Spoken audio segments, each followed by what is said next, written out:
possa nos abençoar mais uma vez essa manhã, no nome santo do Senhor Jesus. Muita chuva, né? E quando chove, muita gente fica sem, não dá muita coragem de vir para a igreja, né? Chuva é meia, mas é assim, mas deu estiado, né? Tá bom agora, o clima ficou bom, e graças a Deus pela chuva.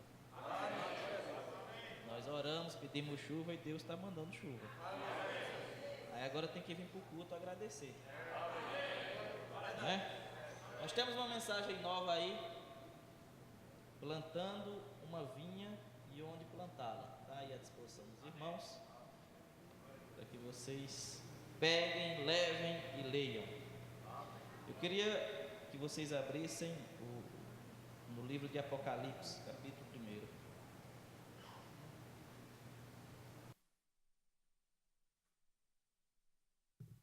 Louvado seja Deus. O pastor César está em Brasília, acho que vocês já sabem, né? E nós estamos aqui adorando ao Senhor. Apocalipse, capítulo 1. Revelação de Jesus Cristo, a qual Deus lhe deu para mostrar aos seus servos as coisas que brevemente devem acontecer. E pelo seu anjo as enviou e as notificou a João, seu servo, o qual testificou da palavra de Deus e do testemunho de Jesus Cristo e de tudo o que tem visto. Bem-aventurado aquele que lê e os que ouvem as palavras desta profecia e guardam as coisas que nela estão escritas, porque o tempo está próximo. Pai nosso que está no céu, realmente a tua palavra tem falado e nós podemos ver que o tempo está muito próximo. E estamos aqui, ó Deus, esperando por esse grande momento, Pai. Estamos aqui nos preparando, Senhor. Estamos aqui querendo nos revestir mais do Teu Espírito Santo, Pai, da Tua unção, para que nós possamos nos aprontar o quanto mais rápido, ó Deus, para esse tempo. Então, Pai, nós oramos nesse momento que o Senhor venha e abençoe a Tua palavra nos nossos corações. Que o Senhor possa vir, ó Deus, e encher-nos os nossos corações de gozo e de alegria, Senhor, ao olharmos a Tua palavra.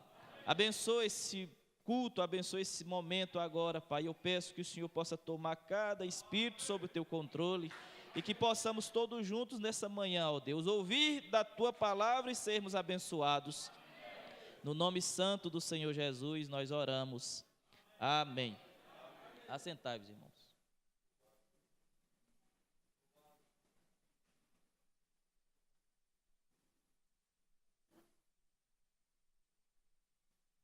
O livro do Apocalipse, o último livro da Bíblia, e o irmão Brana disse que é um livro odiado por Satanás. Na verdade, são dois livros, né? Um é o livro de Gênesis, onde mostra a sua origem, como ele começou, ali, né? Enganando, usando a serpente, enfim. E aqui no livro de Apocalipse mostra o seu final. É um livro que pouquíssimas pessoas conseguem compreender. E muita gente diz, o livro de Apocalipse eu leio e não entende, porque no livro a gente vai passar por isso aqui, e o livro de Apocalipse, só quem entende ele é a noiva. Nenhum outro sistema religioso, nenhuma denominação, nenhuma igreja, ela consegue entender o livro de Apocalipse. Porque para você entender o livro de Apocalipse, você tem que aceitar o que está escrito no livro de Apocalipse. E o que é que está escrito em Apocalipse 10:7? Mas no dia da voz do sétimo anjo, Deus ia revelar todos os seus mistérios. Então, para você entender o Apocalipse, você tem que aceitar o profeta. E só ao profeta foi dado a revelação desse livro, a revelação dos selos, a revelação das eras e a revelação de todo o contexto que vem antes do livro de Apocalipse. Então, por isso que as pessoas não entendem, por isso que as pessoas fazem pré-figuras e conjecturas e imaginações e tantas coisas porque eles não conseguem absorver o que está aqui, porque é um livro simbólico. Tudo que foi visto, tudo que foi mostrado foi mostrado a João, foi mostrado em símbolos. E o próprio João talvez nem entendeu, porque não era para o tempo de João, era para o nosso tempo. Só iria ser revelado nos dias da voz do sétimo anjo. Então, só que ele mostra, Satanás sabe disso, que o livro de Apocalipse mostra o seu final. Mostra o final de Satanás, mostra o final da besta, mostra o final da grande prostituta, mostra o final daqueles que estão seguindo no lago de fogo e enxofre. Então, eu penso que isso é uma coisa muito ruim para o diabo. Imagine se você tomasse o livro da sua vida e abrisse ele e tivesse escrito lá que o seu fim, o fim de fulano de tal, vai ser no lago de enxofre, né? E que o tempo está bem próximo. Acho que era de ficar bastante preocupado, você olhar e dizer, mas esse é o meu fim, e está bem próximo. Então, ele ao saber que o fim dele está próximo, a Bíblia mostra isso, que aí é que ele começa a arrastar e a propagar e a divulgar as suas doutrinas erradas e os seus conceitos, para que ele arraste multidões para a mesma perdição que ele está indo. Satanás, ele não quer se perder sozinho, ele não quer se condenar sozinho, ele quer trazer, como ele está arrastando aí várias pessoas, e multidões, indo para o inferno e contente ainda, né? O povo está indo para o inferno feliz. Eles estão indo para os clubes, para os carnavais, para as festas, pulando e alegrando. E Satanás está enganando muitas pessoas com esse seu conceito. Mas o fim dele está registrado aqui. Ele não tem para onde correr, ele não tem para onde ir. Já está determinado. Agora o bom é que tanto está escrito o fim de Satanás, como está escrito também, eu não vou dizer o nosso fim, que a gente não vai ter fim.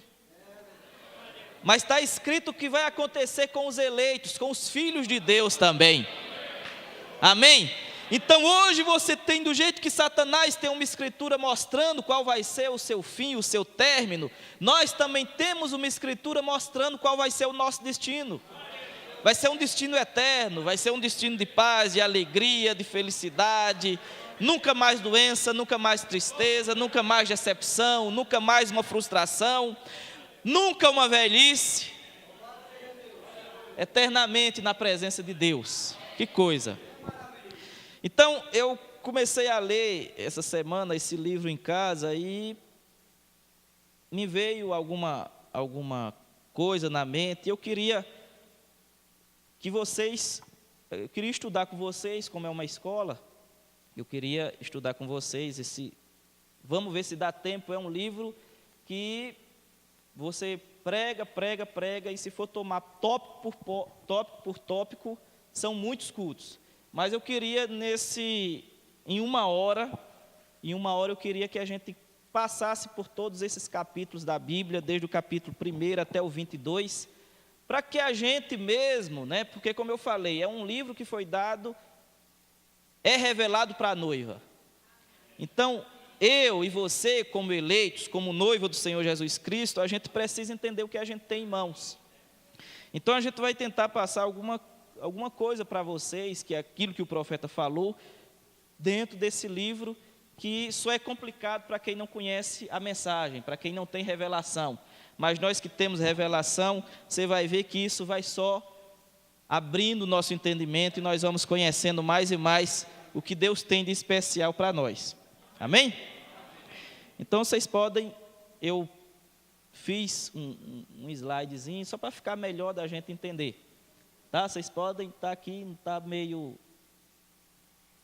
está muito viva a imagem, mas acho que dá para a gente entender, né? Apocalipse, revelação, o profeta disse, inclusive na Bíblia King James, na Bíblia em inglês, não está escrito Apocalipse, está escrito Revelation, que é revelação, que ele disse, o livro de Apocalipse é um livro fechado. É um livro fechado. Então, o véu foi tirado e trouxe a revelação. Mas, como a gente já falou, é uma revelação que foi dada através do mensageiro, através do profeta, para que nós conhecêssemos. Então, o capítulo 1 de Apocalipse são as considerações, e João começa a falar ali sobre que ele foi levado, que ele estava ali no trono. Foi escrito por João, o apóstolo, o mesmo que escreveu o Evangelho de João. João, ele foi preso e ele foi jogado num tacho de azeite fervendo para que ele fosse morto. E jogaram ali, mas João era um escolhido de Deus. E aquele azeite fervendo não foi capaz de nem... João era como se estivesse numa piscina. Nem ligou com aquilo lá. E eles olharam e disseram, esse homem é um feiticeiro, ele é um bruxo e tudo. E pegaram e disseram, então vamos jogar ele lá na ilha de Patmos, que é onde fica no próximo ao mar Egeu, e é onde eram jogados os piores criminosos, e lá mesmo eles morriam.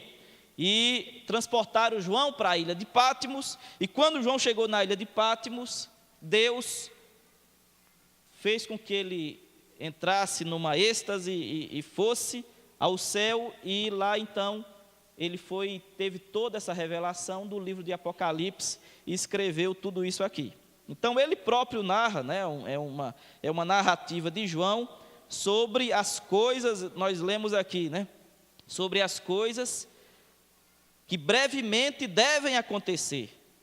Foi isso que João falou. Então ele disse, eu vou mostrar ao meu servo João as coisas que brevemente devem acontecer, pelo seu anjo as enviou e as notificou a João, seu servo. Então João começa a relatar tudo o que ele viu, que eram coisas futuras, eram coisas para os nossos dias, até o término, até a conclusão de todos os tempos. No capítulo, isso é o capítulo 1, no capítulo 2 e o capítulo 3, nós temos as eras da igreja, desde a primeira era, aqui está, até a última era, capítulo 2 e 3 de Apocalipse. Então nós encontramos aí as 7 eras da igreja. O que foi as 7 eras da igreja? Foi um período distinto, qual Deus separou para a igreja, para o povo gentil. As 7 eras da igreja não envolvem os judeus. Vocês sabem disso, que o que foi determinado para os judeus foi as 70 semanas de Daniel, que a gente já estudou isso aqui também, né?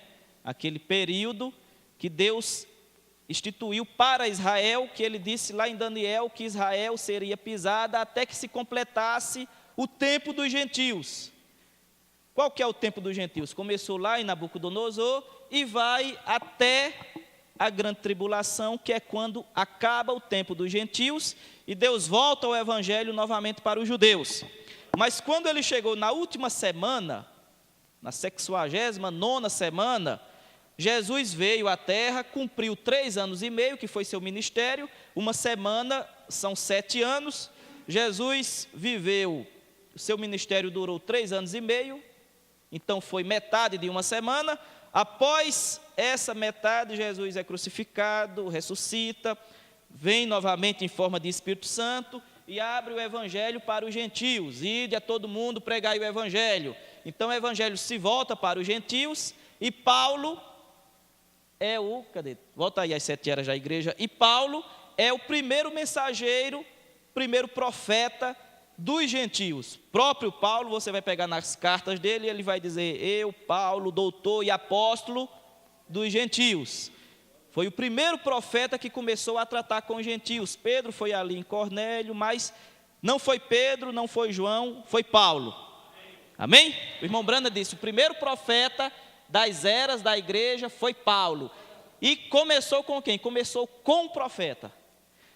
A gente vai para as outras eras e vem Irineu, Martim, Columba, Lutero, Wesley. Irineu, Martim, Columba, Lutero e Wesley, eles não foram profetas. Eles foram mensageiros.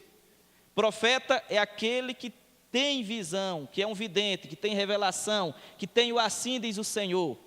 Então, a mensagem começou, as eras da igreja começou com Paulo, profeta, e chegou até William Branham, profeta de Deus também. Quando o anjo desceu no tabernáculo Branham e desenhou esse castiçal, esse menorá, né, que os judeus chamam, ele não desenhou na forma que nós estamos vendo aqui, mas o irmão Branham disse que ele fez numa forma, em círculo.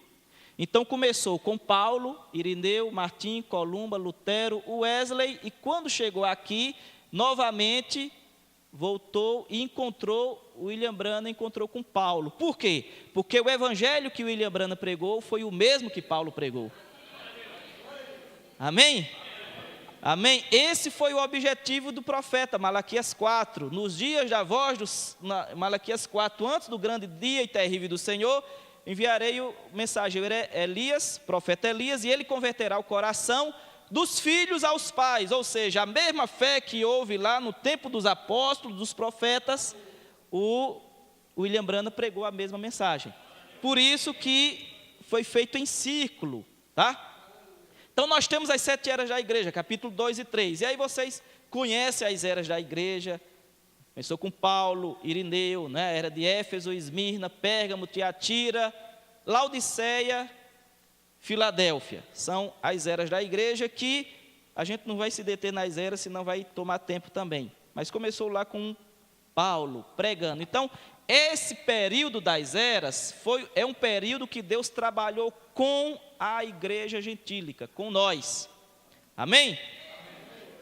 Então, Deus só trata aqui com o seu povo. Deus não está tratando nesse período com os judeus, só com o povo. O livro de Apocalipse, a igreja do Senhor Jesus Cristo, ela só aparece nesse período. Quando você vem para o capítulo 4 de Apocalipse, você vai encontrar: depois dessas coisas olhei, e eis que estava uma porta no céu, e a primeira voz que como de trombeta ouvira falar comigo, disse: sobe aqui e mostrar-te-ei as coisas que depois destas devem acontecer. O profeta disse: o que significava isso? Nós temos aqui João sendo arrebatado em espírito. Então você tem no capítulo 4, no verso 1, o anjo dizendo para João: sobe cá. O profeta disse: isso, João aqui tipificando a noiva. João aqui tipificando a igreja sendo arrebatada. Amém? Então, quando o anjo chamou João, o profeta disse: isso aqui é a igreja sendo arrebatada.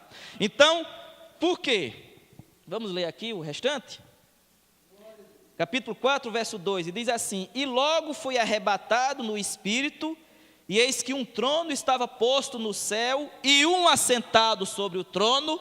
Então, ele não viu 2 tronos, ele não viu 3 tronos, não existe trindade, ele viu um assentado no trono, e um trono. E o que estava sentado era na aparência semelhante à pedra de jaspe, sardônica, e o arco celeste estava ao redor do trono, e a aparência semelhante à esmeralda, e ao redor do trono havia 24 tronos, e via sentados sobre os tronos 24 anciões, vestidos de vestes brancas, e tinham sobre suas cabeças coroas de ouro.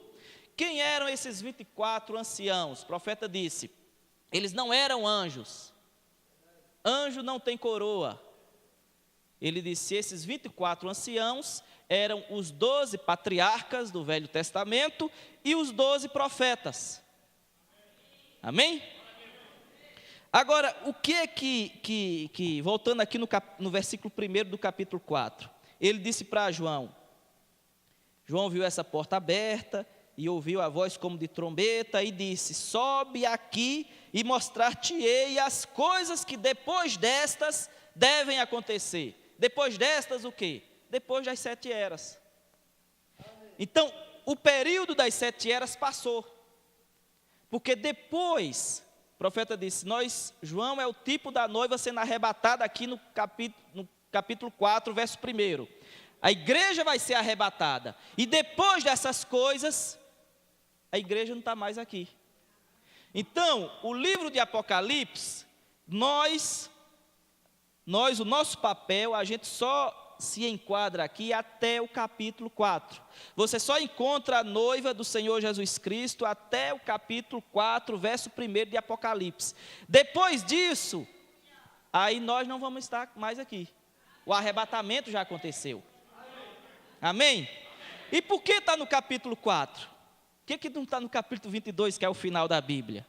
Porque o capítulo 2 e 3 mostra a história, o período histórico das 7 eras, né, que começou lá em 96, né, com Paulo, e vem até aqui o século 20, século 21.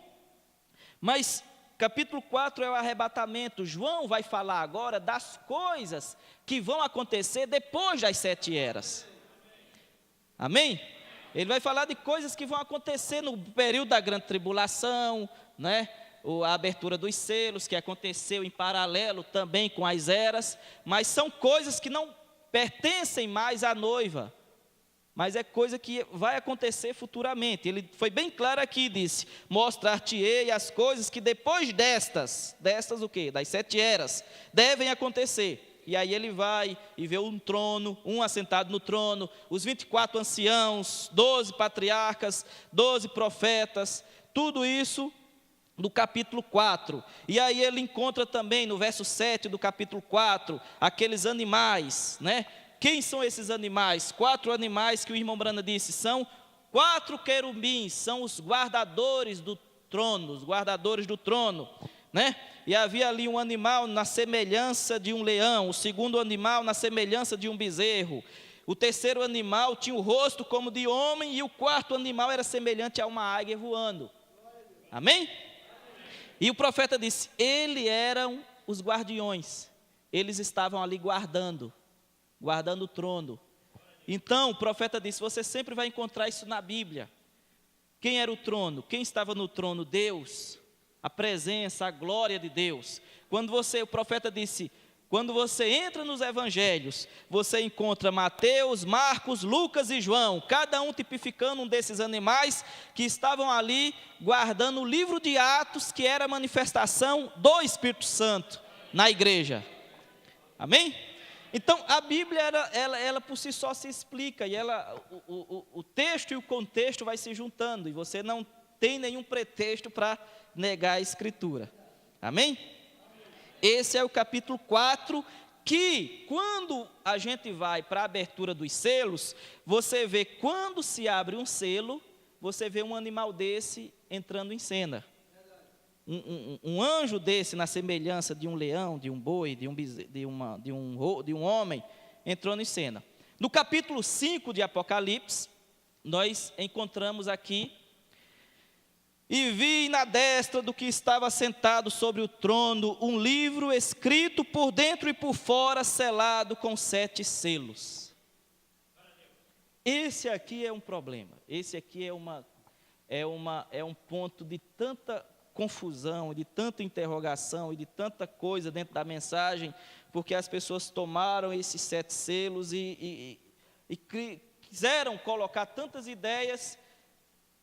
Porque assim, as pessoas sempre gostam de complicar as coisas, não é? O povo nunca gosta das coisas simples.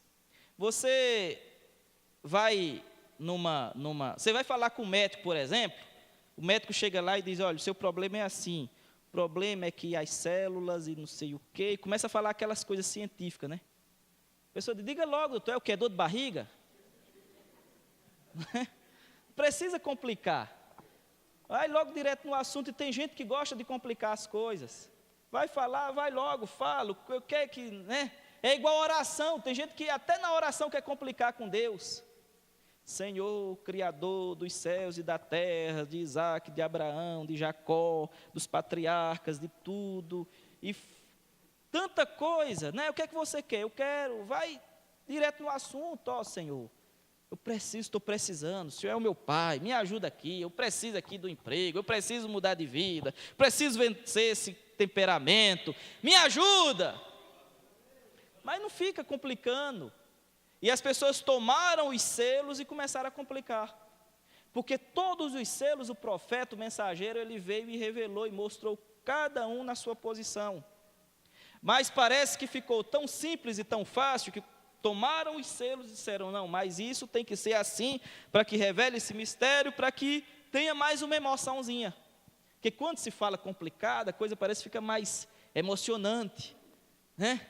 Para que se termine o culto e diga assim, mas você viu o culto? Que culto abençoado, hein? É muito profundo. E dificilmente as pessoas entendem as profundezas.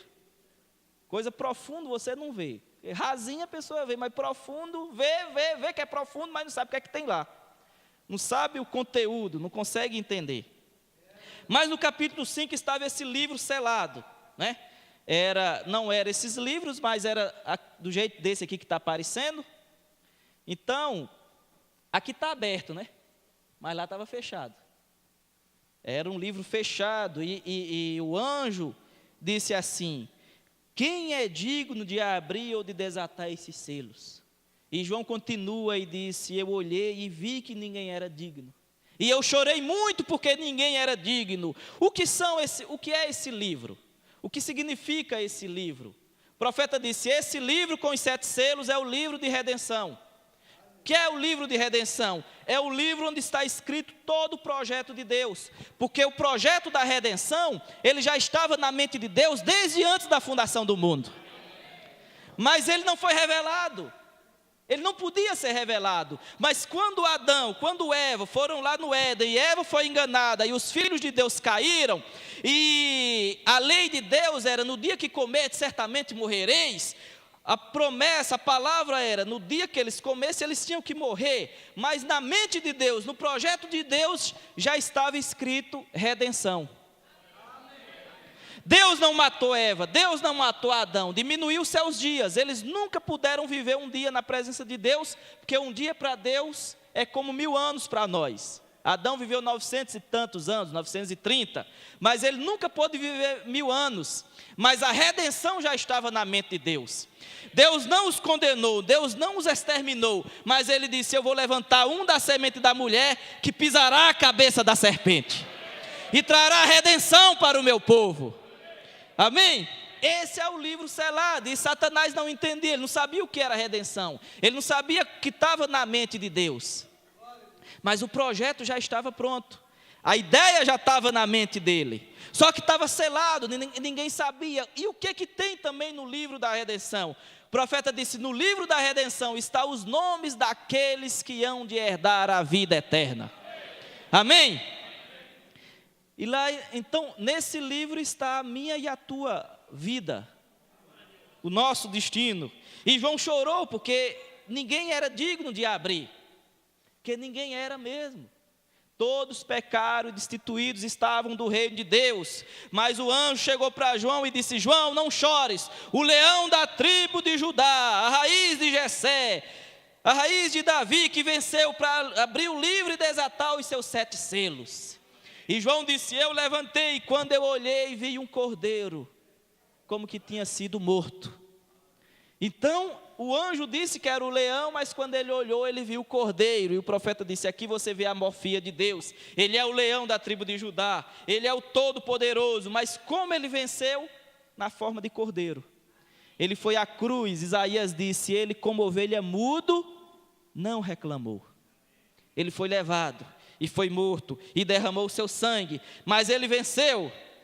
E ele veio e tomou o livro da destra daquele que estava sentado no trono. E quando ele tomou o livro, os 4 animais e os 24 anciãos prostraram-se diante do cordeiro, tendo todos eles harpas e salvas de ouro, cheias de incenso, que são as orações dos santos, e cantavam um cântico novo.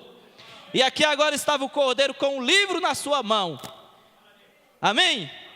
Ele que era digno de abrir aquele livro e desatar aqueles 7 selos.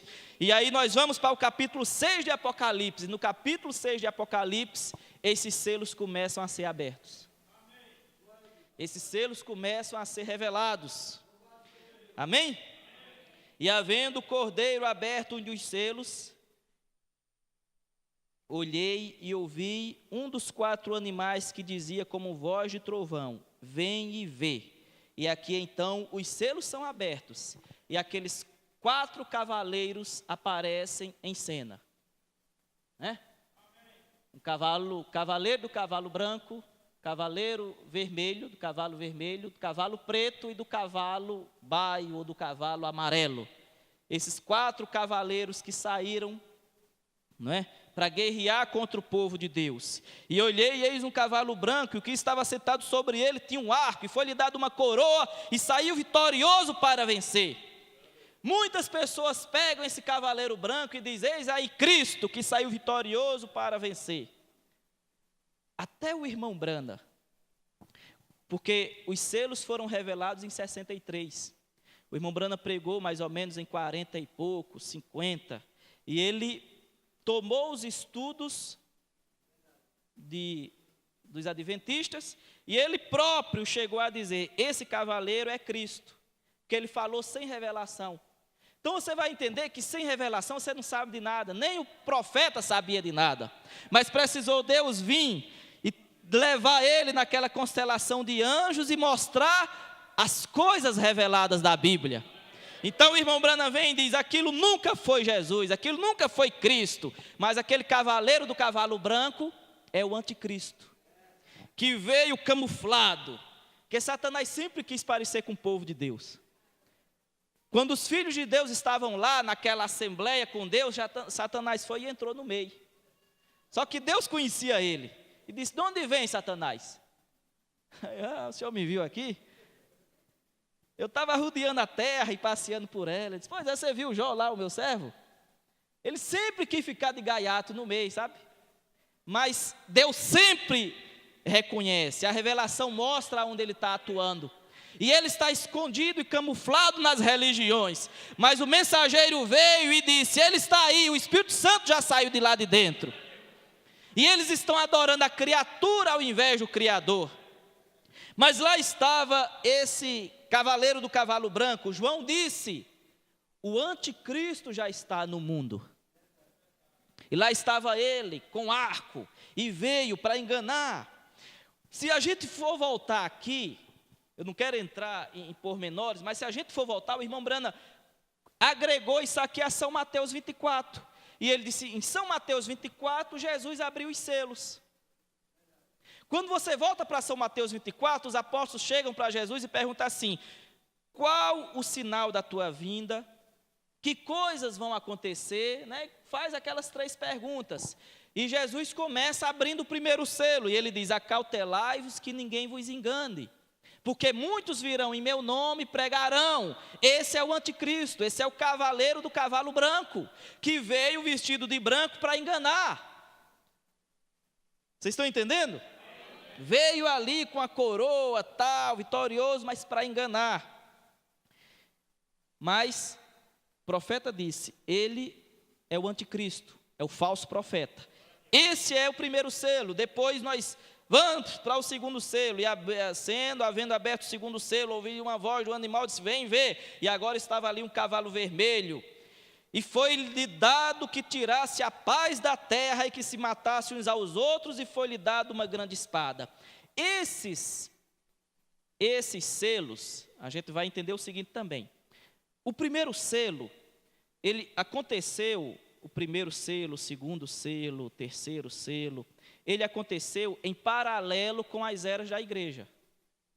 Porque quando Paulo começou a pregar, João disse: o espírito do anticristo já está no mundo. Era esse cavaleiro do cavalo branco. Quando eles começaram a pregar e o evangelho começou a se propagar, e eles não aceitaram as doutrinas erradas da igreja católica, o que foi que aconteceu? A igreja mandou matar, mandou aprisionar. É o cavalo vermelho, é o cavaleiro do cavalo vermelho. Constantino veio pregando paz e disse: somos todos irmãos, não precisa isso, não precisa essa briga, a gente é tudo filho da mesma mãe, né? Somos tudo igual, não precisa essa confusão. É o mesmo evangelho que estão pregando hoje para o grande concílio ecumênico de igreja, onde você está vendo aí os padres, os pastores, tudo num bolo só. E é tudo irmão. E Constantino com esse evangelho falando: está tudo certo, não precisa isso. Mas sempre houve um povo que obedeceu à voz de Deus. Disse: não está certo não, vocês estão pregando errado, de empurrar a trindade, tantas coisas. E nunca sempre houve aqueles cristãos que ficaram com a palavra, porque o profeta disse: em toda era sempre vai haver um povo vencedor. Sempre vai haver um povo que vai permanecer ao lado da mensagem, ao lado da palavra. E quando eles negaram, quando eles pularam fora, aí agora a igreja muda de cavalo. O cavaleiro do cavalo branco pula para o cavalo vermelho. O mesmo espírito assassino, que sempre essa igreja foi uma igreja assassina. Ele agora vem para o cavalo e ele agora prende as pessoas e levam os cristãos para arenas, e eles são mortos, e eles são queimados. E, gente, é uma coisa tão triste a história da igreja primitiva. Eles pegavam aquelas irmãs grávidas e abriam suas barrigas e arrancavam os bebês, os fetos. Eles colocavam um gato ali dentro e costuravam a barriga novamente. Eles pegavam as mulheres e penduravam elas e cortavam os seus seios e deixavam elas sangrando até que elas fossem mortas. Eles foram torturados. Aqueles que tinham dinheiro tiveram suas fazendas e os seus bens confiscados pela igreja católica. Essa era a ação desse cavaleiro do cavalo vermelho. Perversa, cruel, assassina.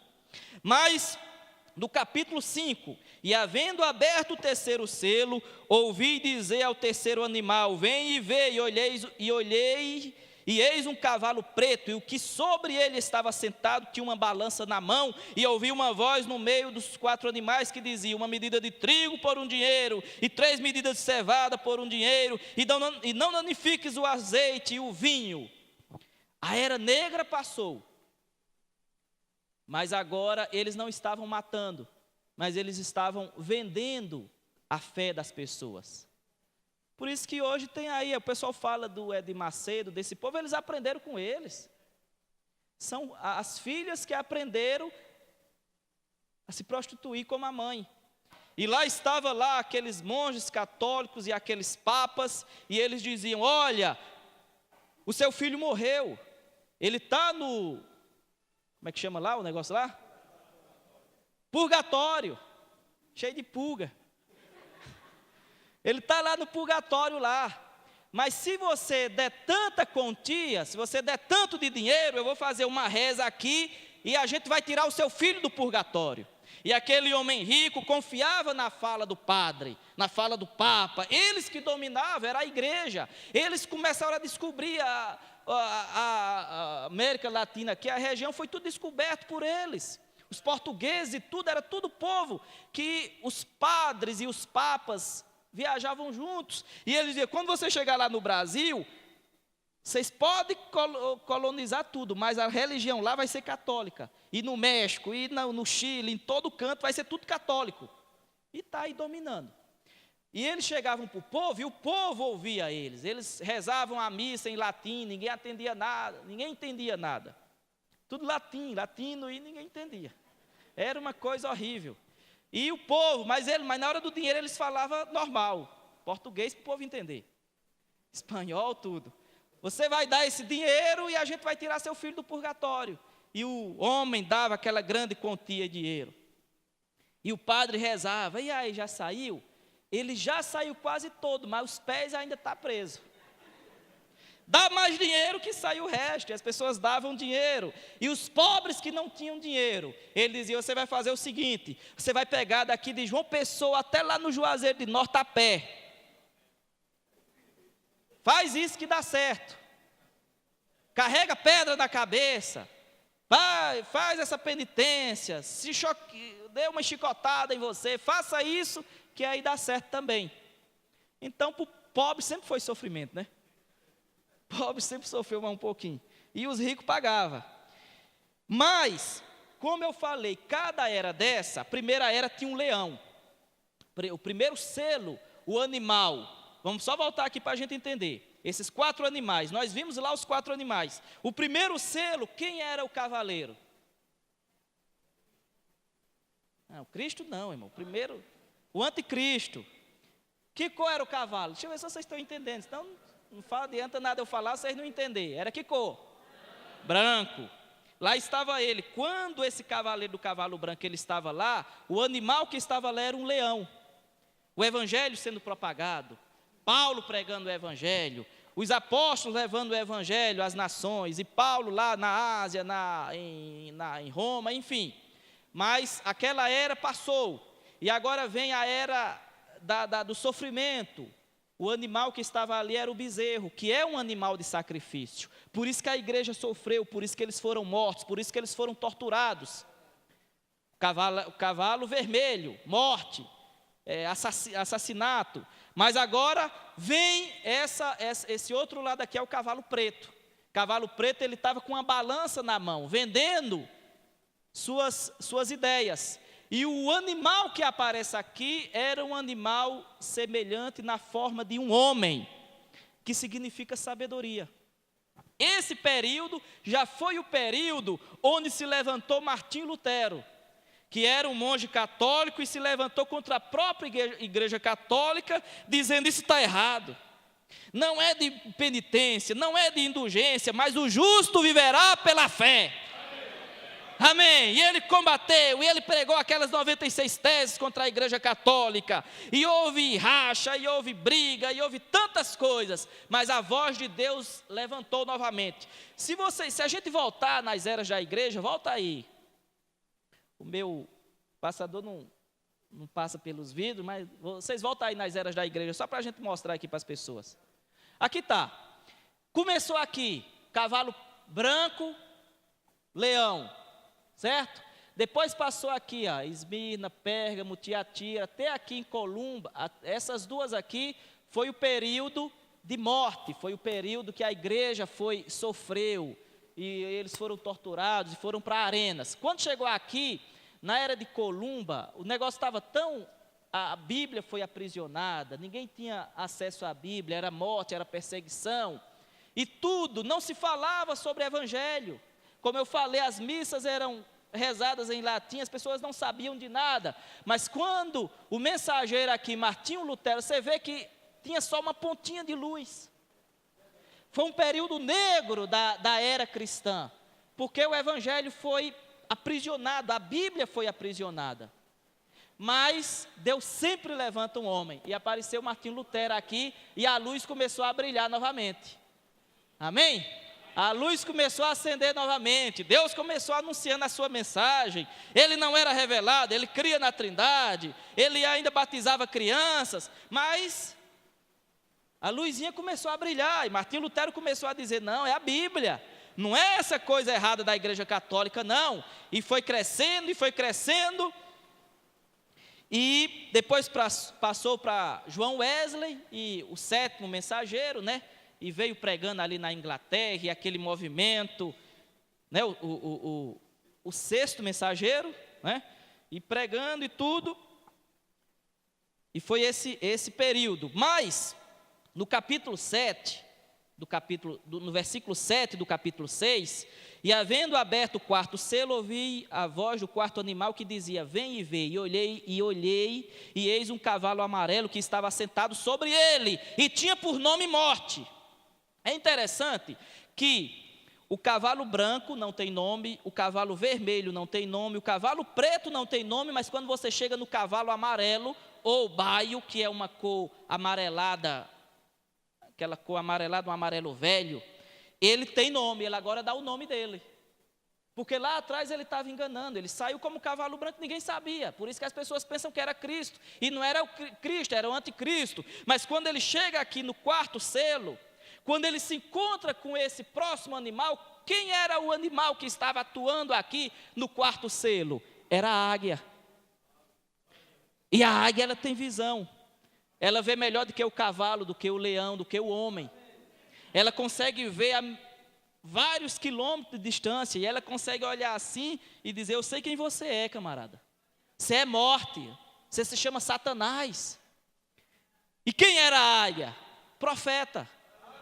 Os profetas na Bíblia, eles são tidos como águias. E nesse período, na última era da igreja, profeta entrou em cena. Martim Lutero não era profeta, Wesley não era profeta, mas William Branham foi o profeta de Deus. E ele tinha por nome Morte, o inferno seguia, e foi-lhe dado poder para matar a quarta parte da terra, com espada e com fome, com peste e com feras da terra. Mas ele se identificou, e lá estava Satanás, a velha serpente, morte escondida ali.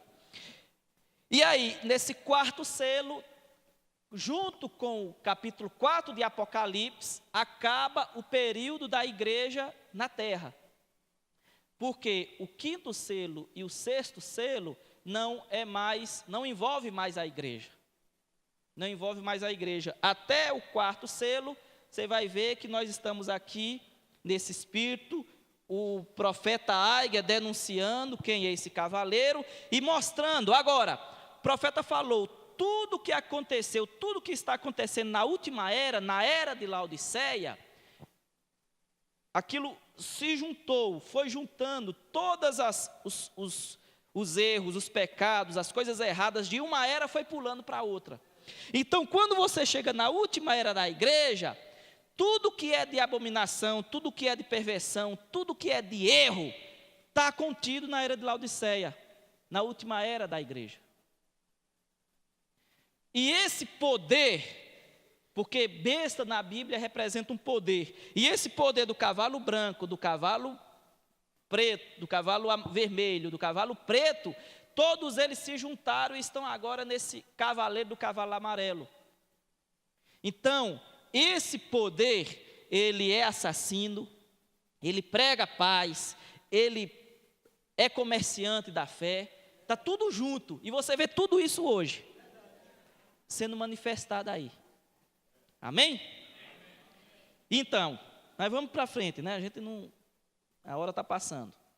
Capítulo 9 é a abertura do quinto selo. O que é o quinto selo? São as almas clamando embaixo do altar. Aqueles que foram mortos, versículo 9 já fala, havendo aberto o quinto selo, vi debaixo do altar as almas dos que foram mortos por amor da palavra de Deus e por amor do testemunho que deram.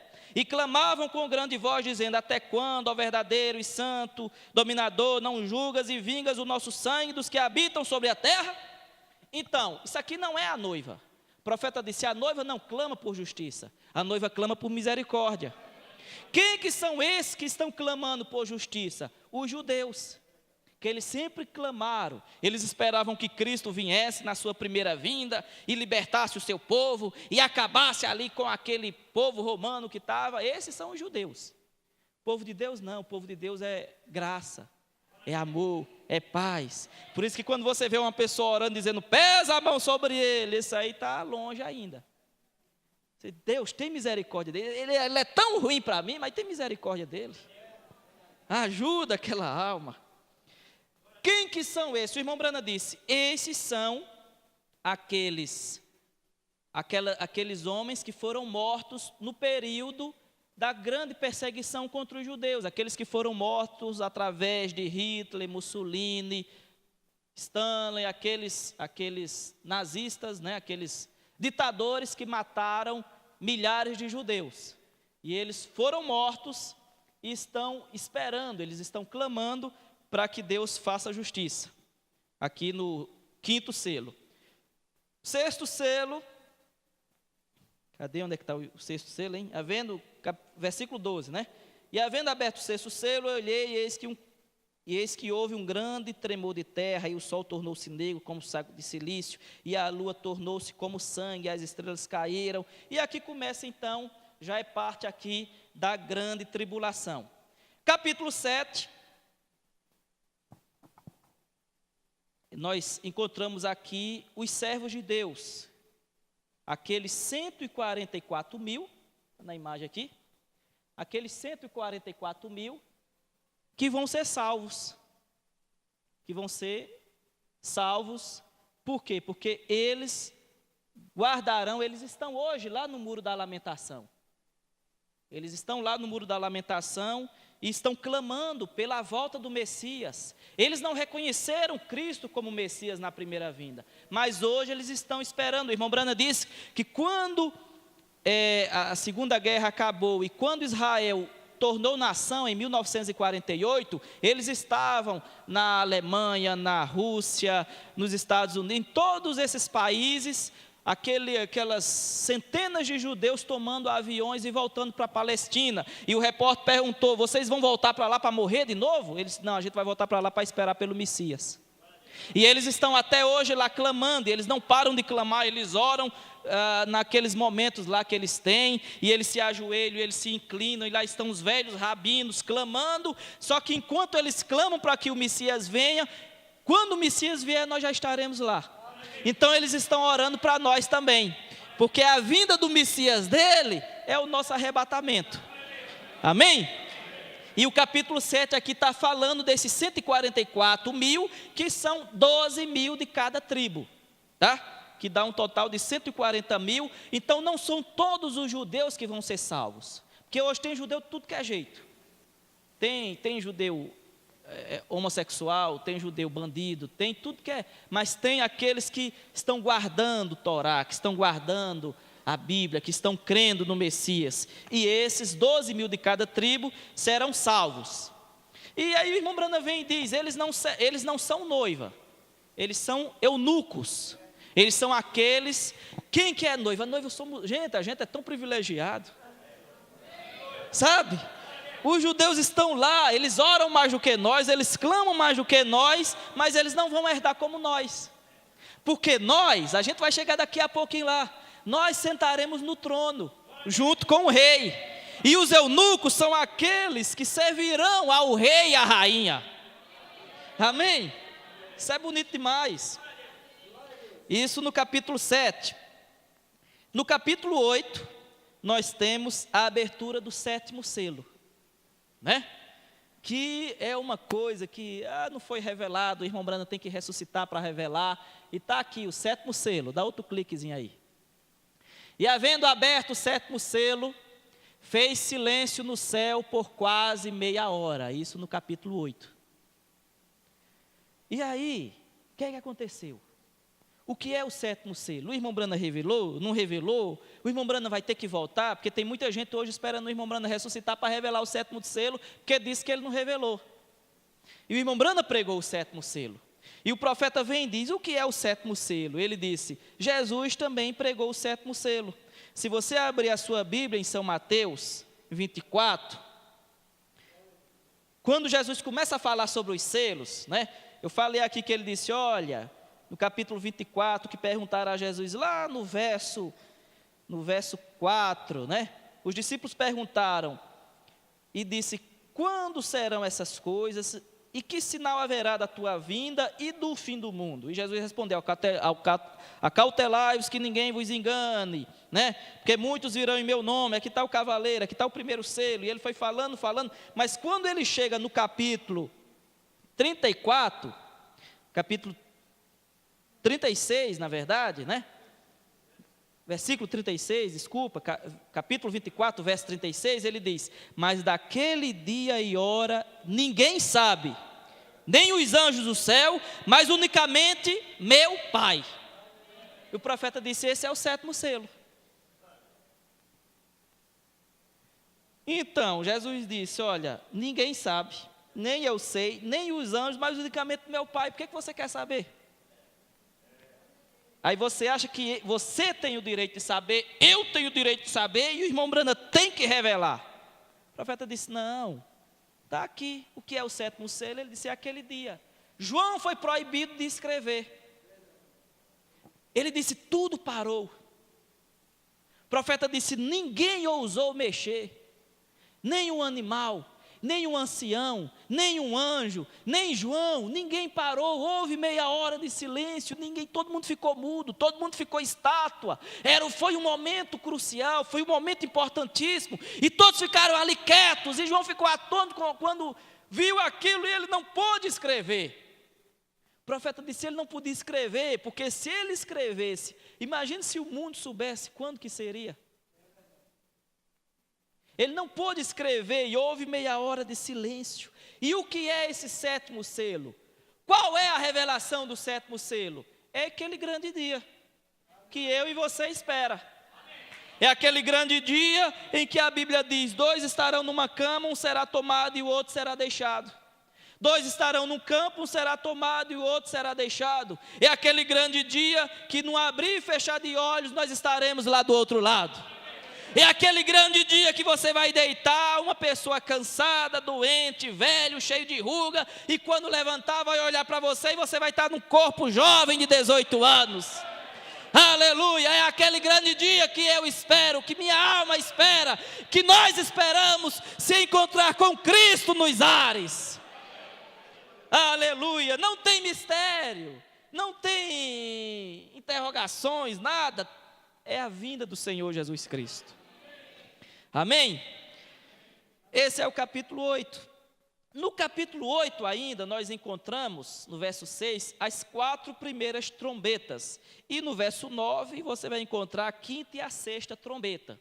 Então, nós temos aqui, final do capítulo 8 com o capítulo 9, nós temos o toque das trombetas, que foram 7 trombetas no total. O que são essas 7 trombetas? Para quem é dado essas 7 trombetas? Como eu falei, a igreja, ela está na terra até o capítulo 4 de Apocalipse. Capítulo 4, ela é arrebatada.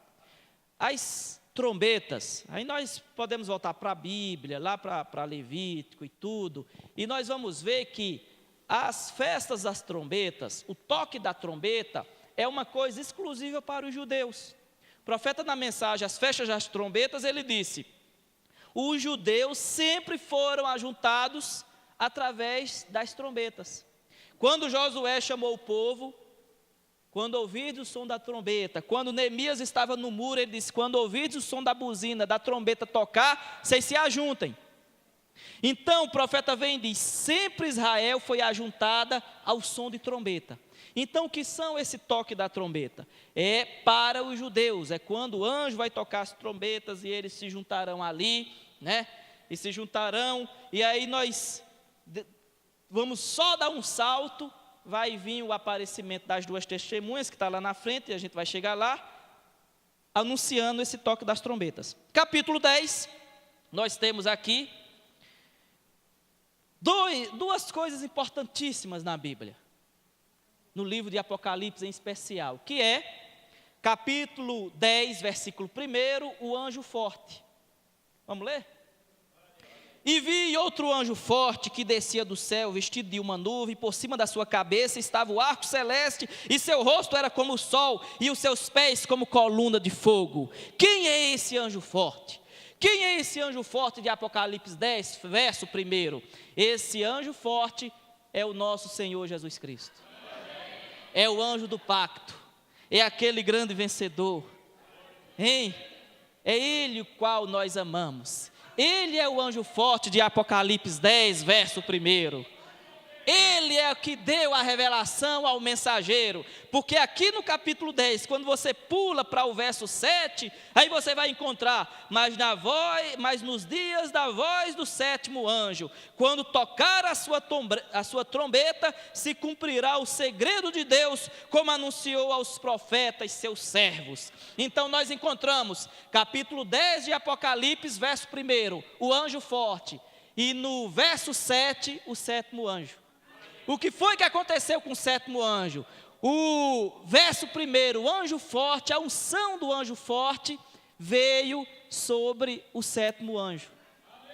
Então nós encontramos aqui na Bíblia, no mesmo capítulo, o anjo forte, Jesus Cristo, Filho do homem, vindo sobre William Branham, que ele disse: eu não sou o Filho do homem, mas eu sou um Filho do homem. William Branham não é Jesus Cristo. William Branham não foi nada além do que ele disse. Não me faça nada além do que eu sou. Eu sou um servo de Deus, eu sou um mensageiro, eu sou um profeta, eu não tenho nada de mim mesmo, mas tudo que ele falava era que o anjo forte mostrava para ele. Então, esse anjo forte veio, está aqui a coluna de fogo, o anjo do pacto, veio e encontrou com o profeta, e a unção veio sobre ele, e ele podia olhar e dizer: você se chama tal e tal e tal, é o teu nome, você mora na cidade tal, o número da sua casa é tal, você tem essa doença, e no nome do Senhor Jesus Cristo você está curado. Amém? Esse era o 7º anjo, mas ele nada podia fazer sem essa unção. Então o que o irmão Branham tinha? O irmão Branham nunca foi ele nunca se intitulou, ele disse, não sou filho o filho do homem. Ele disse, eu sou um filho do homem, mas a unção do filho do homem estava sobre ele. A mesma coisa que Jesus, o filho do homem, fez lá, o irmão Brana fez aqui. Jesus começou pregando, curando os enfermos, o William Brana começou curando os enfermos. Jesus veio discernindo os pensamentos das pessoas, o William Brana veio discernir o pensamento das pessoas. Jesus depois veio e trouxe as pessoas para a palavra, o William Brana veio e trouxe nós de volta à palavra. Mas isso não faz de William Brana Jesus, isso não faz dele uma pessoa diferente de nós. Ele é ser humano igual a nós, mas aquela unção estava sobre ele. Então não queira fazer do William Brana outra pessoa, mas ele foi um grande profeta enviado de Deus para nos revelar essas coisas. Mas ele disse, nada faria se não tivesse essa unção.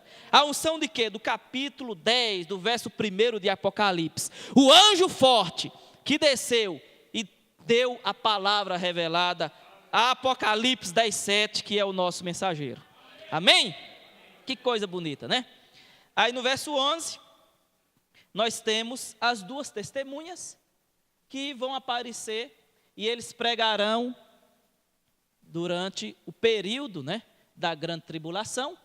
Elias e Moisés, o irmão Brana disse, é Elias e Moisés. Tem pessoas que questionam, mas é Elias e Moisés. Se você for pegar aqui, onde está falando sobre as duas testemunhas, capítulo 11, verso 3, e darei poder às minhas duas testemunhas, e profetizarão por 1260 dias. 1260 dias é exatamente 3 anos e meio no calendário judaico. E estas são as duas oliveiras e os dois castiçais que estão diante do Deus da terra. E no verso 6, eles têm poder para fechar o céu, para que não chova nos dias da sua profecia, e têm poder sobre as águas para convertê-las em sangue, para ferir a terra com toda sorte de pragas, quantas vezes o quiserem. Então, os dois profetas quem fechou os céus e não caiu chuva, foi Elias. Quem trouxe as pragas, quem transformou a água em sangue, foi Moisés. Eles estiveram no monte da transfiguração com Jesus, e eles voltarão novamente para pregar para os judeus, porque os judeus sempre creram nos seus profetas. E eles virão com sinais e maravilhas, porque os judeus creem em sinais e em profetas. E eles voltarão e pregarão para eles, lá no capítulo 11 de Apocalipse. Tá? Capítulo 12 você encontra, aí nesse período, irmãos, e durante isso que a gente está falando, a grande tribulação está sendo instaurada na terra. O evangelho de graça tem cessado, a misericórdia tem cessado. Não haverá mais misericórdia. As portas desse tabernáculo serão fechadas. Não haverá pastor. Essa terra vai sofrer uma convulsão nervosa e tudo vai parar. Ainda no capítulo 11, a gente encontra o toque da 7ª trombeta, né? Capítulo 12, a mulher e o dragão. A batalha de Miguel, que Miguel batalhou com Lúcifer lá atrás. E ele voltará e batalhará com Lúcifer de novo aqui e vencerá novamente, né? A batalha de Miguel e seus anjos contra o dragão. No capítulo 13 de Apocalipse, nós encontramos duas bestas. A besta que sobe do mar e a besta que sobe da terra. Quem que é essa besta? Apocalipse diz, aqui há sabedoria. Aquele que tem entendimento, calcule o número da besta, porque é o número de um homem, e o seu número é 666. Quem é? Qual é o nome dele? Eu não sei. Mas é um poder. Besta na Bíblia é um poder. Se a gente for para a Bíblia, vamos dar mais a Bíblia dá mais pistas sobre quem é esse homem, né? No capítulo, vamos dar só um salto para o capítulo 17, para a gente ter mais uma ideia quem é. No capítulo 17, no verso 9, diz assim: aqui o sentido que tem sabedoria. As 7 cabeças são 7 montes sobre os quais a mulher está assentada. Então, é um poder? Esse poder é um poder eclesiástico, é um poder espiritual, porque a Bíblia é um livro espiritual, então não é um chip. A Bíblia está falando que é um número de um homem, não é? Chip é homem. Não é um código de barra, não é uma bobagem. Tem gente que inventa cada coisa. Não é nada disso, mas é um poder eclesiástico, é um poder religioso. A única igreja que tem um poder religioso, que manda, que tem autoridade de chegar em qualquer nação, aceite ela ou não, é a Igreja Católica. A única igreja que está edificada sobre 7 montes, como nós lemos aqui em Apocalipse 17, é a Igreja Católica Romana. Eu estive lá e a guia mostrou, ali está Pelanino, não sei o que, Nino, os 7 montes lá. E no meio está o Vaticano. Ela foi edificada sobre esses 7 montes, que vai ser destruído. E a Bíblia vem e mostra, né, que é o número do homem, 666. Quando você vai a fundo nisso e começa a olhar a história dos papas, que é o poder eclesiástico maior, aí você vai para a coroa do Papa e você encontra lá Vicarius Filii Dei, que significa em lugar do Filho de Deus, que é uma mentira, que nunca nenhum homem ficou no lugar do Filho de Deus. Quem ficou no lugar do Filho de Deus foi o Espírito Santo. Ele disse: eu enviarei outro Consolador, e ele virá e estará em vós todos os dias, mas não homem. Ninguém ficou no lugar do Filho de Deus. Quando você toma os valores, os algarismos romanos, eles próprios entregam a ele, porque eles que criaram os algarismos romanos, né?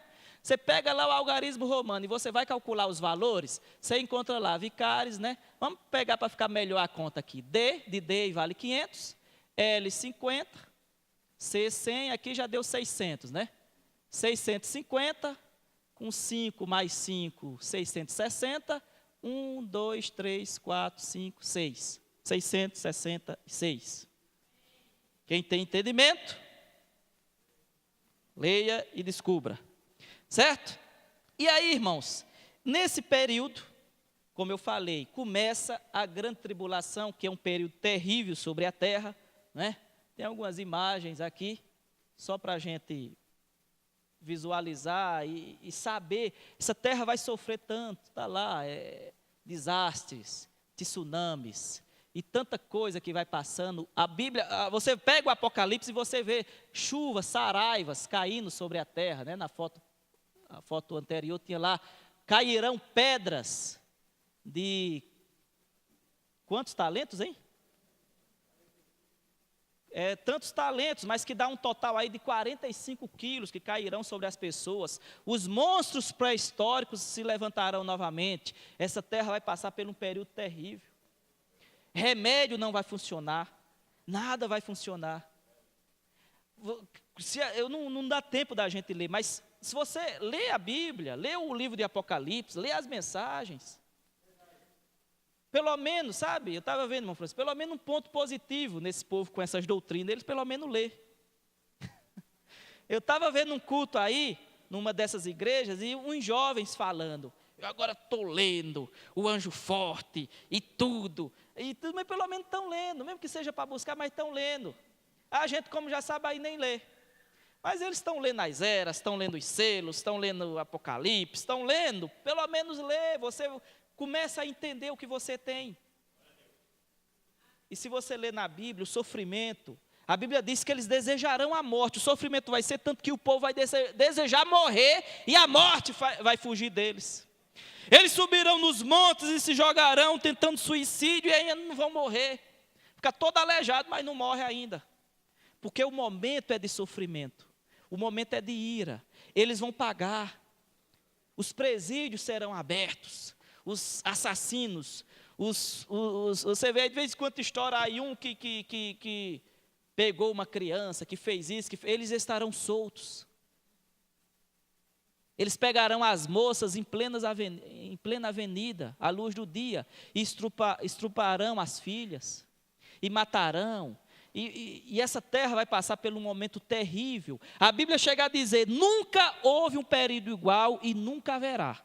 É o período da grande tribulação. Mas eu acredito muito que nenhum de nós vai estar aqui. Enquanto a terra estiver nesse período, você vê que eu falei, nós já A gente já está no capítulo 13, capítulo 14, vai embora. E a gente já saiu lá no capítulo 4. Tudo isso que nós estamos vendo aqui, a gente no capítulo 4 já subiu. João foi arrebatado, a igreja vai ser arrebatada. Nós estaremos naquele grande casamento com o Senhor Jesus Cristo. Louvado seja Deus. Amém. Capítulo 14 continua lá falando, capítulo 15, os 7 anjos, as 7 taças, a ira de Deus sobre a terra. Capítulo 16, né, aquela grande ira de Deus, o anjo vem e derrama sobre a terra e torna o mar como sangue. E o outro vem e joga lá sobre as águas e derrama as profecias e tudo isso, tanta coisa que vai acontecendo. E o sol vai esquentar, calor o povo vai ver na grande tribulação. A Bíblia diz aqui no capítulo 16, o sol vai abrasar os moradores da terra. Não é de 40 graus não. O negócio vai pegar fogo mesmo. Viu? Capítulo 17, você começa a ver aqui a queda da grande Babilônia. Capítulo 18, não é? Continua aí essa grande destruição. E olha o que está preparado para essa igreja, olha o que está preparado para o Vaticano, capítulo 18, verso 16. E dizendo, ai, ai daquela grande cidade que estava vestida de linho fino, de púrpura de escarlata, e adornada com ouro e pedras preciosas e pérolas. É bonito lá mesmo, tem ouro. Eu andei lá, e na igreja São Pedro, e tudo é ouro, é coisa, é meio sinistro, mas tem muita riqueza lá. E ela é assim mesmo, ela é bonita. O próprio João, se você voltar no capítulo 17, você vai ver que João ficou de boca aberta, olhando a beleza e a figura da igreja. E o anjo disse, por que você está admirado com ela? Mas aqui no capítulo 18, verso 16, diz assim, ela está preparada de púrpura escarlata, adornada com ouro, pedras preciosas e pérolas, porque numa hora foram assoladas tantas riquezas. O profeta disse, dentro de uma hora, aquilo tudo vai fulminar, vai acabar com tudo. O irmão Brana chegou a dizer, a Rússia, ele tem uma bomba atômica preparada, escrita lá, com o nome Vaticano, exclusiva para eles. Porque eles entraram na Rússia e devastaram tudo lá. E até hoje o profeta chama, são os cães. Os cães que comeram a carne de Jezabel. Esses cães vão comer a carne dessa grande prostituta. E no capítulo 19, verso 6, diz assim, e ouvi como uma voz de uma grande multidão, como a voz de muitas águas. Não é aqui, né? É outro que eu queria dizer lá. Que diz assim, cadê onde é que está? Que diz, caiu a grande Babilônia. Verso 17, é antes um pouquinho, né? Não, eu não anotei aqui, mas ela vai ser destruída. E eles gritarão, caiu a grande Babilônia. Até aqui, no 18 ainda, né? Verso 2, E clamou fortemente com grande voz, dizendo, caiu a grande Babilônia, e se tornou morada de demônios, e covil de todo espírito imundo, e esconderijo de toda ave imunda e odiável. Esse é o fim. Destruição total. Mas no capítulo 19, a igreja é arrebatada no capítulo 4. E no capítulo 19, aí você encontra a igreja novamente. Aí você encontra o povo de Deus novamente. E depois dessas coisas, ouvi do céu uma grande voz, como uma grande multidão que dizia, aleluia, salvação, glória e honra e poder pertencem ao Senhor nosso Deus. Aleluia, tudo foi aniquilado, tudo foi destruído, a igreja agora voltando com o Senhor Jesus Cristo nos ares. Amém, capítulo 19, verso 11, e vi o céu aberto e eis um cavalo branco, agora sim é Jesus Cristo. Agora sim não é o anticristo mais não, mas agora é o Senhor Jesus Cristo. E vi um cavalo branco e o que estava sentado sobre ele tem um nome, chama-se Fiel e Verdadeiro, e julga e peleja com justiça. Que coisa bonita! E os seus olhos eram como chama de fogo, e sobre a sua cabeça havia muitos diademas, tinha um nome escrito, que ninguém sabia senão ele mesmo, e estava vestido com uma veste salpicada de sangue, e o nome pelo qual se chama é a Palavra de Deus. Mas cadê nós?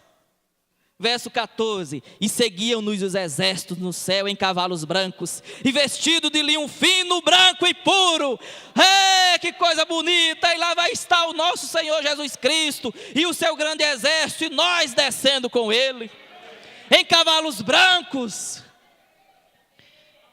Aleluia! Isso é muito bonito, irmãos. E aí, nós desceremos com Cristo, né? No capítulo, tem alguma coisa aqui no capítulo 19? Tem, milênio, bodas do Cordeiro. Que coisa boa, hein? Nós casaremos com Cristo. E Ele vai nos dar uma lua de mel de 1000 anos. Esse será o milênio. Como vai ser o milênio? O profeta disse, eu não entendo muito sobre o milênio, mas eu quero estar lá. E eu quero estar lá também. E aqui no capítulo 19, você vê a igreja vindo com ele. Satanás é aprisionado. Não é?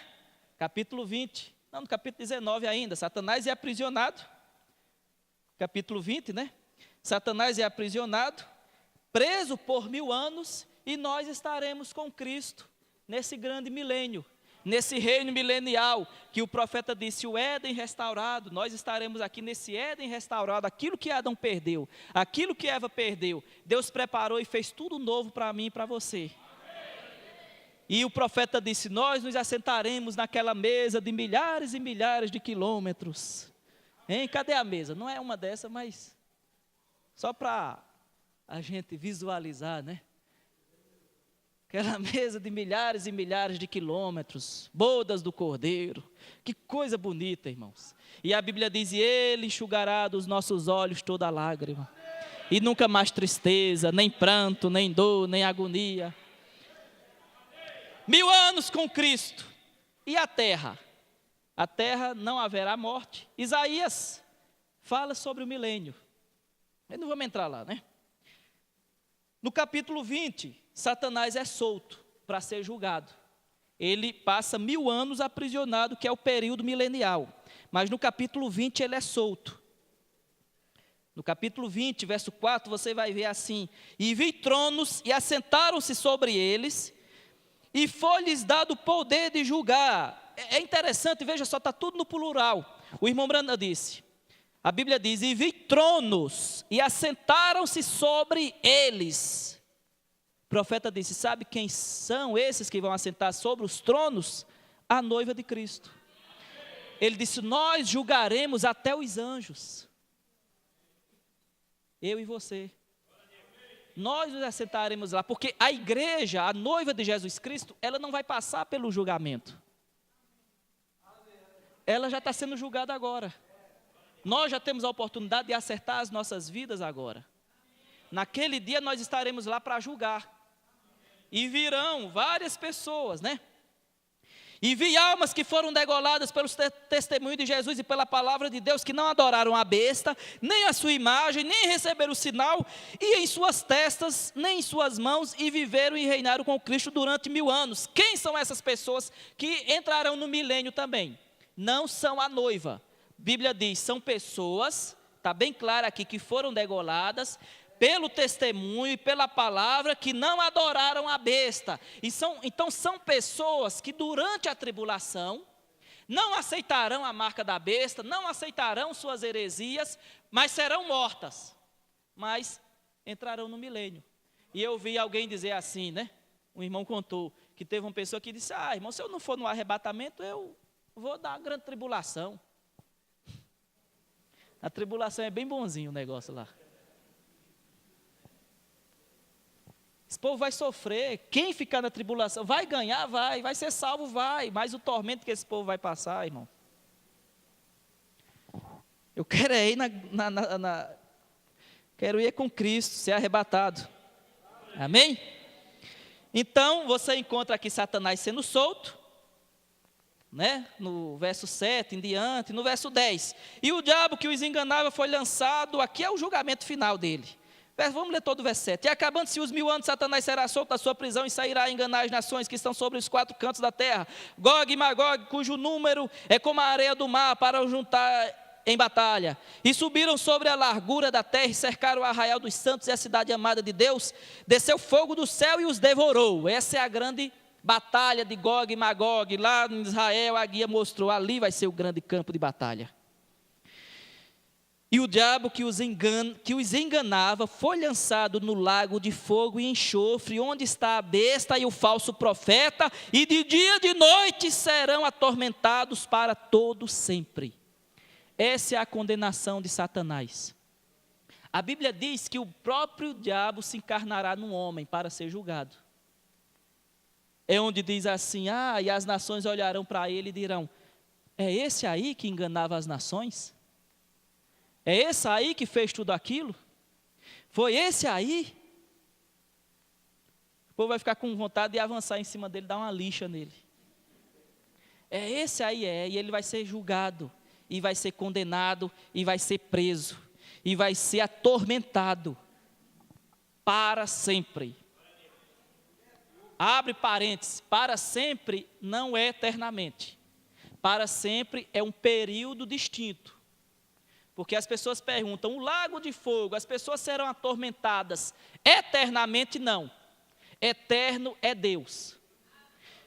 O que é eterno? Eterno é uma coisa que não tem princípio nem fim. O inferno teve princípio, foi criado. Tudo aquilo que tem princípio tem fim. Quando a Bíblia fala para sempre, o irmão Brana vem e diz, para sempre é um período determinado. Quanto é esse tempo? Não sei. Mas é um período, vai acabar. Entendeu? E seria até uma coisa, geograficamente falando, imagine nós aqui desse lado de cá, festejando, todo mundo feliz, e desse lado de cá um bocado de gente no inferno sofrendo. Não, você vai para o final, a gente está chegando no final, e a Bíblia diz, vai ser Deus tudo em todos, haverá paz na terra. Não haverá inferno eterno só Deus. Mas eles sofrerão por um determinado tempo aí, que a Bíblia chama de para sempre, né? Aí depois vem o juízo final, o grande trono branco, né? Verso 11, vi o grande trono branco e o que estava sentado sobre ele, de cuja presença fugiu a terra e o céu, e não se achou lugar para eles. Gente, profeta na mensagem, o Apocalipse capítulo 4, ele diz, cadê, hein? Lá, o grande trono branco de juízo. O irmão Brana diz, isso aqui é algo que nenhum ser humano era para passar.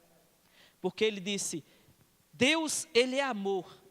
Deus é a essência do amor. Ninguém ama mais do que Deus. A Bíblia diz, Deus amou tanto o mundo, de tal maneira, que deu seu Filho unigênito para todo aquele que nele crê, não pereça, mas tenha vida eterna. Mas o profeta disse, mas nesse dia do julgamento do trono branco, esse amor se transformará em ira. Então imagine tanto amor, tanto amor, tanto amor, e rode ele ao inverso. Tanta ira, tanta ira, tanta ira. Sem misericórdia, sem intercessão. O trono de julgamento é condenação certa, não vai, na verdade, é um julgamento condenável. Não é um julgamento com abertura de libertação. É um julgamento onde as pessoas serão condenadas. E o profeta vem e ele diz assim, olha, me piquem, me matem, me metralhem, me queimem vivo, pegue o meu corpo e corte todinho em pedacinhos, arranque a minha perna, arranque a minha cabeça, me devorem todo, mas não me deixe para o trono branco, não me deixe chegar diante daquele julgamento do trono branco que vai ser terrível. Isso é o que está esperando essas pessoas, e nesse julgamento do trono branco os mortos serão ressurretos. Aqueles que morreram, Mussolini, Stalin, todos eles serão julgados. A Bíblia está dizendo aqui, né? E eles estavam diante de Deus e abriram-se os livros. E os mortos foram julgados pelas coisas que estavam escritas no livro segundo as suas obras. E o mar deu seus mortos, e o fogo deu seus mortos, e o inferno e tudo. E a morte e o inferno foram lançados no lago de fogo, essa é a segunda morte. E aquele que não foi achado escrito no livro da vida, foi lançado no lago de fogo. E exterminados juntos com Satanás. Esse é o lado obscuro, o lado triste da história da humanidade. É esse aqui. Mas quando nós chegamos no capítulo 21 de Apocalipse, Aí, irmão, aí o negócio começa a ficar. Período da tribulação passou, o julgamento passou, o trono branco passou, quem havia de ser salvo foi salvo. Daqui para cá é só festa. O novo céu e a nova terra. E vi um novo céu e a nova terra, porque já o primeiro céu e a primeira terra passaram e o mar já não existe. E Deus limpará dos seus olhos toda lágrima. E não haverá mais morte, nem pranto, nem clamor, nem dor, porque já as primeiras coisas são passadas. Hein? É o rio da vida. É o rio da vida. Além do rio azul. Toca aqui para a gente terminar. É o rio da vida que nós chegaremos, nunca mais morte, nunca mais pranto, nunca mais sofrimento, nunca mais uma frustração, nunca mais você vai ter que levantar no outro dia cedo para ir trabalhar e enfrentar aqueles patrões incrédulos. Nunca mais você vai ter que voltar para casa e ter que escutar um som de uma música profana tocando. Nunca mais você vai ver uma morte, nunca mais você vai ter que sepultar um ente querido seu morrendo, sendo sepultado. Que nota é, irmão Léo? Deu a nota para ele? Nunca mais essas coisas. Irmãos, se a gente pudesse visualizar um pouquinho isso, a nossa vida ia ser tão melhor. A gente ia fazer tudo para sermos melhores crentes.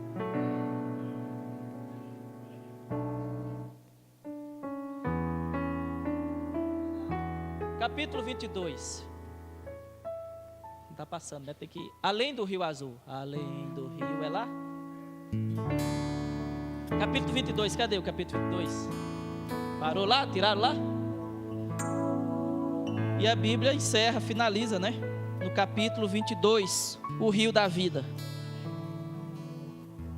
O rio puro de água da vida, claro como cristal, que procedia do trono de Deus e do Cordeiro. Olha lá. Mostrou-me o rio puro da água da vida, claro como cristal, que procedia do trono de Deus do Cordeiro. Aquele que testifica essas coisas diz, vamos dizer todo mundo? Certamente cedo venho. E nós falamos, ora vem Senhor Jesus. Aleluia, a graça do nosso Senhor Jesus Cristo seja com todos vós. Amém e amém. E amém, louvado seja Deus. Irmão Léo, vamos ficar em pé. Aleluia. Além do rio azul, tá chegando a hora. As ruas são de ouro e de cristal. Aleluia. Ali tudo é vida. Ali tudo é vida. Ali tudo é paz, morte, choro. Nunca mais tristeza e dor,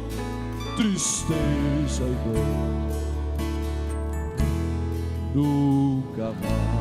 Além do rio azul, além do rio. Pense nessa cidade azul. Pense na sua vida lá do outro lado. As ruas são. Deus preparou essa rua para mim e para você. Ali tudo é vida, está muito grave. Ali tudo é vida. Ali tudo é paz, morte e choro. Nunca mais. Tristeza e dor. Nunca mais. Nunca mais, viu, irmã? Nunca mais uma lágrima. Nunca mais um problema. Verei o grande rio. Verei o grande rio da vida. Abre mais o agudo. Claro como cristal. Verei a face do meu mestre querido. Aleluia. Não haverá mais noite ali.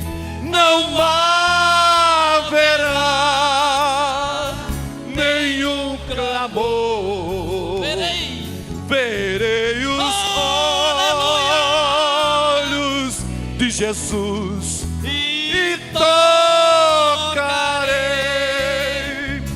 seu rosto em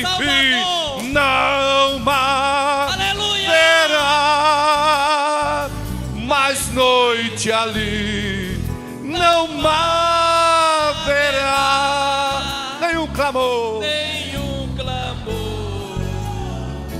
Verei os olhos de Jesus e tocarei seu rosto, enfim. Aleluia. As nações andarão na sua luz e as portas jamais se fecharão. A cidade é de ouro puro. A cidade, aleluia, é de ouro puro. De jaspe é seu muro, além do rio azul.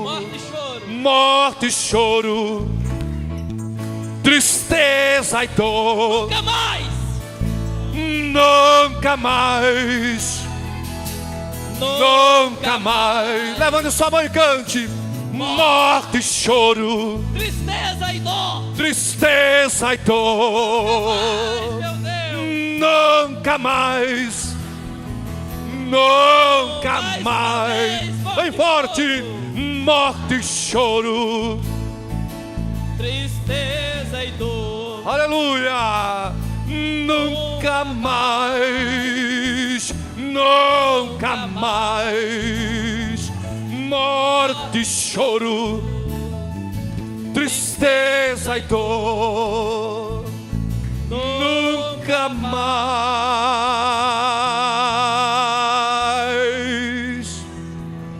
Além do rio azul.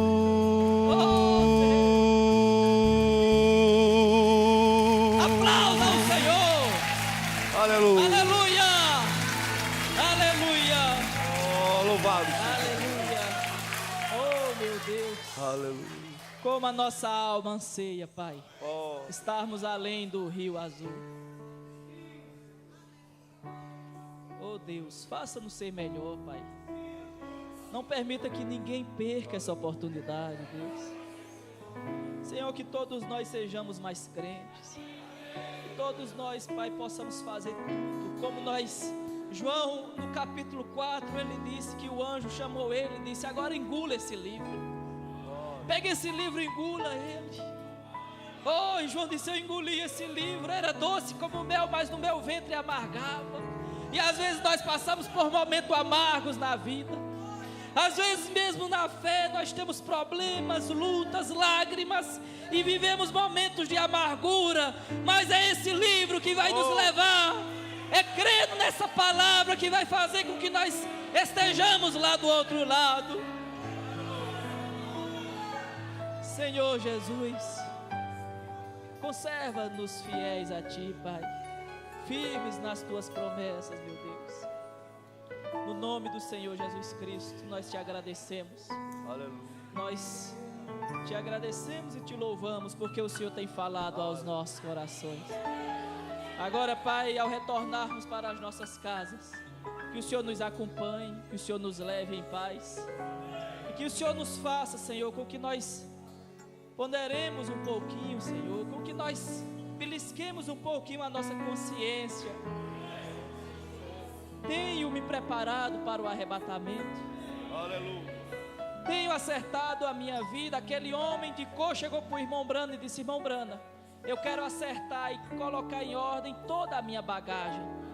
Eu quero preparar a minha vida para quando chegar naquele grande dia de atravessar o rio, eu não tenha deixado nada.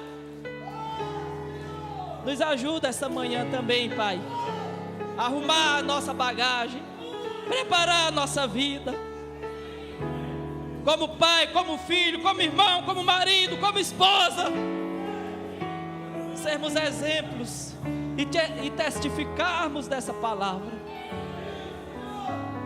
Obrigado por tudo, Pai, em nome do Senhor Jesus Cristo. Que possamos estar aqui no próximo culto, louvando e engrandecendo ao Teu nome.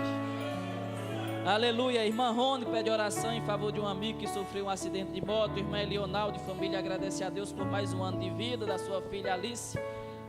Igreja, oração em favor da saúde da irmã Laura, né? Irmã Nevinha pede oração em favor da sua família. Irmã Isabel agradece pelas orações da igreja, pelas respostas também de oração. Os irmãos do evangelismo agradecem a Deus pelo culto de ontem na Lagoa. O irmão Alberto agradece por tudo. Lá de Santa Rita, o irmão Daniel pede em favor da igreja de Petrolina, em favor da sua vida. A irmã Rosário pede em favor da irmã Mariana. A irmã Vera pede oração do seu lar, para que Deus abra uma porta de emprego para o seu filho em Esteio, no Rio Grande do Sul. A irmã Judite pede misericórdia ao Senhor Jesus Cristo. Acabou? Acabou, são esses os pedidos que eu creio que nós já oramos. Colocamos tudo diante de Ti, Pai. A vida, aqueles que estão nos assistindo pela internet, que possam colocar suas vidas em ordem também, meu Deus. No nome do Senhor Jesus Cristo, entregamos nossas vidas diante de Ti. Confiamos que o Senhor há de ir conosco, guiando os nossos passos e as nossas decisões. No nome do Senhor Jesus Cristo, Deus os abençoe. Deus os guarde pelo seu poder. Até às 6 horas, aqui é culto às 6 horas. E terça-feira, culto de oração, se o Senhor nos permitir. Vire para sua irmã, vire para o seu irmão, dê um abraço nele e diga para ele assim: prepara a tua vida, prepara a tua vida para o arrebatamento. Prepara a sua vida. Deus os abençoe, Deus os guarde pelo seu poder. Terça-feira, à tarde, 6 horas, estaremos aqui. Orem uns pelos outros. Deus os guarde pelo seu poder. Uma doce canção se ouve no porto hoje. Há um barco que parte pra Sião. Não terá pranto nem clamor, só um grande louvor ao Cordeiro que nos resgatou. Seu destino será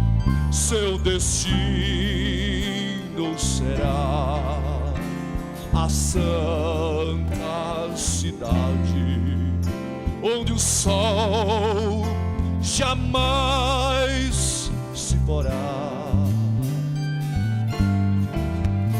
Só existe um lugar, se tu queres viajar a esta terra de amor.